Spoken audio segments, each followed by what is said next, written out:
Assalamualaikum warahmatullahi wabarakatuh.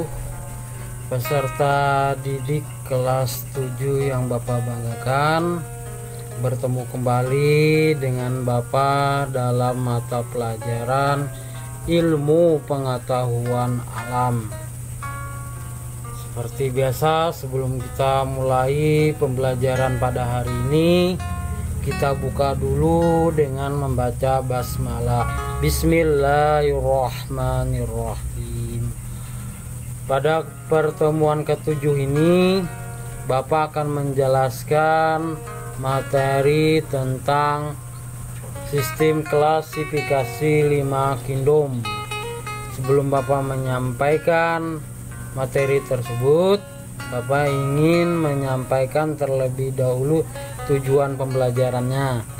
Adapun tujuan pembelajarannya adalah peserta didik diharapkan mampu menjelaskan sistem klasifikasi 5 kingdom. Nah, baiklah, kita langsung ke materi, yaitu sistem klasifikasi 5 kingdom. Pengelompokan atau dikenal dengan klasifikasi makhluk hidup dalam 5 kingdom pertama kali dikemukakan oleh Whittaker pada tahun 1969. Pengelompokan atau klasifikasi makhluk hidup menjadi 5 kingdom menurut Whittaker itu sebagai berikut. Yang pertama ada Monera. Monera merupakan organisme uniseluler atau bersel satu, yang mana Monera ini tergolong organisme prokariotik, artinya tidak memiliki membran inti. Ya. Nah, kemudian yang kedua adalah Protista. Protista termasuk organisme eukariotik, yaitu organisme yang sudah memiliki membran inti, ya. Nah, kemudian yang ketiga ada fungi atau jamur. Fungi atau jamur. Nah, makhluk hidup yang termasuk dalam kingdom fungi itu memiliki ciri-ciri antara lain tidak memiliki klorofil, zat hijau daun. Oleh karena itu, anggota fungi tidak dapat melakukan yang namanya fotosintesis. Kemudian ada Plantae, ya, yang nanti akan lebih jelasnya Bapak jelaskan. Kemudian yang kelima adalah Animalia. Kita lanjut.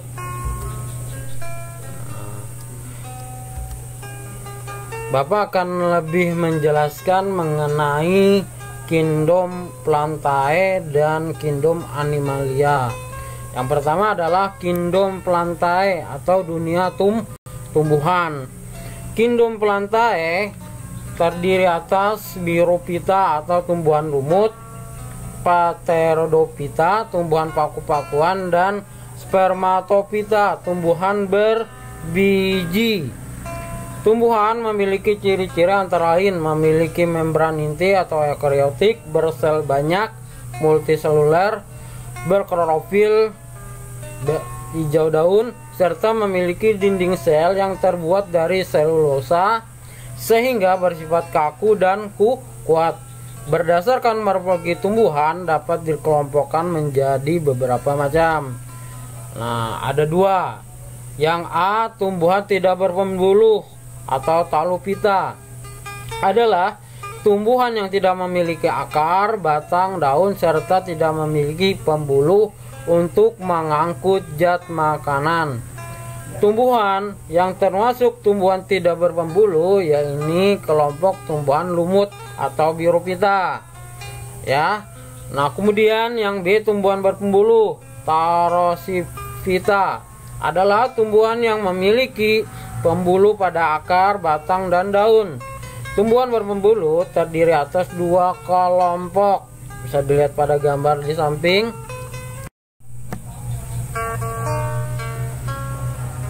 Ya, selanjutnya adalah tumbuhan paku Pteridophyta. Yang kedua adalah tumbuhan berbiji atau spermatophyta.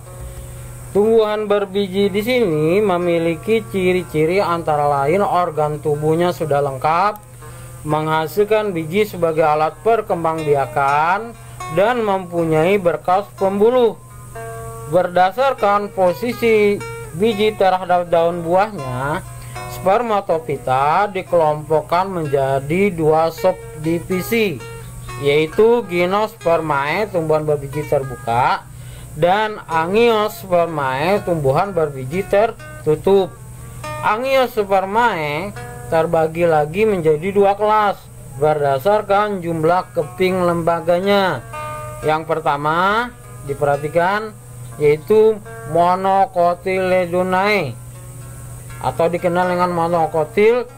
Ciri-cirinya adalah memiliki kotiledon berjumlah 1, berakar serabut, pada batang tidak terdapat kambium sehingga tidak tumbuh membesar.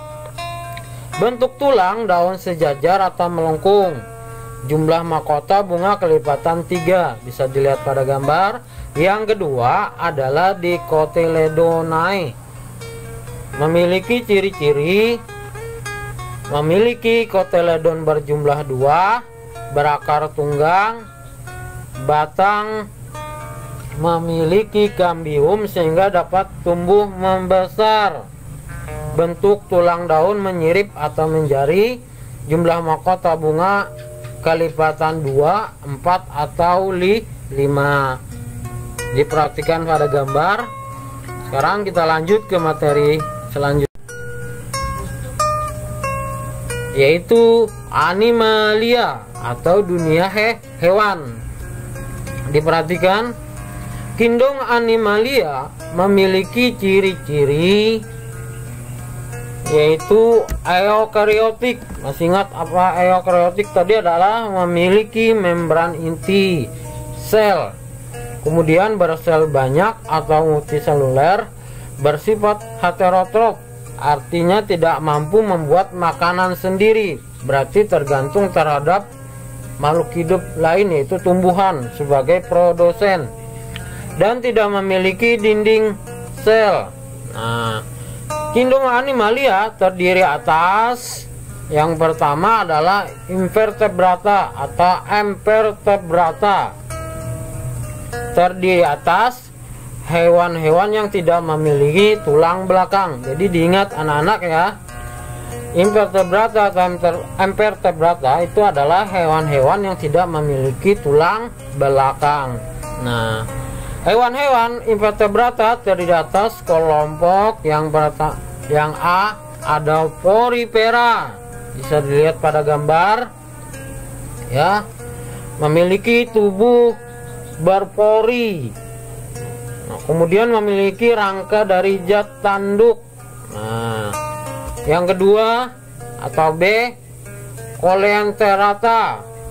Nah, memiliki alat perlindungan diri berupa sangat yang disebut kinodosit. Nah, memiliki tubuh berongga, bisa dilihat pada gambar.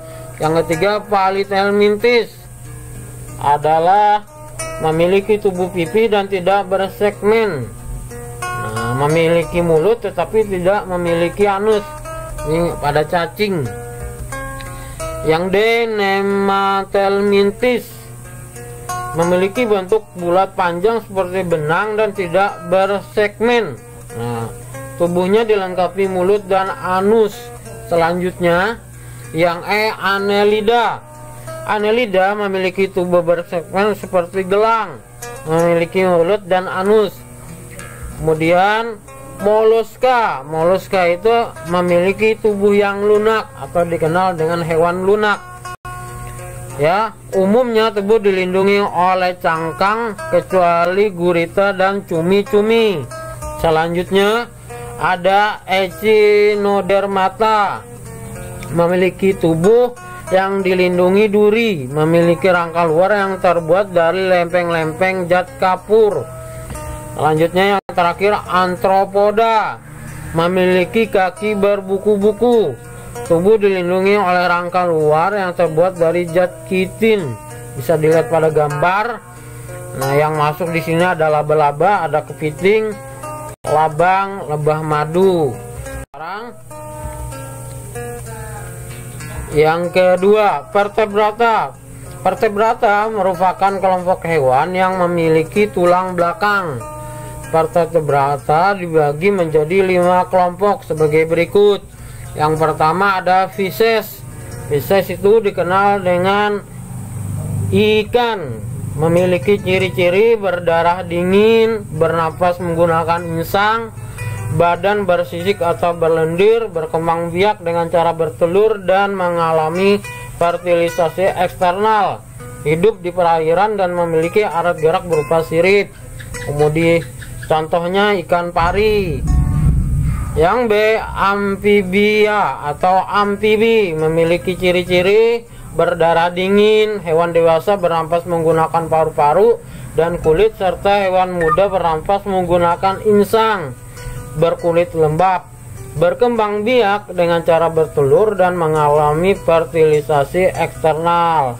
Hidup di darat dan di air. Ya, contohnya salamander, katak. Yang C, reptilia, reptil. Ciri-cirinya berdarah dingin, bernapas menggunakan paru-paru, kulit bersisik dan kering atau berkarafak, berkembang biak dengan cara bertelur, hidup di darat atau di air, serta memiliki alat gerak berupa kaki atau otot perut. Contohnya adalah iguana, bisa dilihat pada gambar. Yang D adalah apes, burung. Nah, ciri-cirinya berdarah panas, bernapas menggunakan paru-paru, tubuhnya dilindungi oleh bulu, memiliki paro, berkembang biak dengan cara bertelur dan mengalami fertilisasi internal, hidup di darat dan memiliki alat gerak berupa kaki dan sayap, contohnya angsa dan burung. Yang terakhir adalah mamalia. Mamalia ini ciri-cirinya berdarah panas, bernapas menggunakan paru-paru, tubuhnya ditumbuhi rambut dan dilengkapi dengan kelenjar keringat, umumnya berkembang biak dengan cara melahirkan dan mengalami fertilisasi internal, hidup di darat atau di air dan memiliki alat gerak berupa kaki atau sirip, memiliki kelendar susu, contohnya adalah gajah. Kalau di perairan itu adalah ikan paus. Nah, demikianlah materi yang dapat Bapak sampaikan pada hari ini. Kurang lebihnya Bapak mohon maaf. Semoga apa yang Bapak sampaikan tadi bisa dipahami, dimengerti, dan dipelajari kembali. Bapak tutup pembelajaran kali ini dengan membaca hamdalah alhamdulillahirabbil alamin. Assalamualaikum warahmatullahi wabarakatuh. Terima kasih.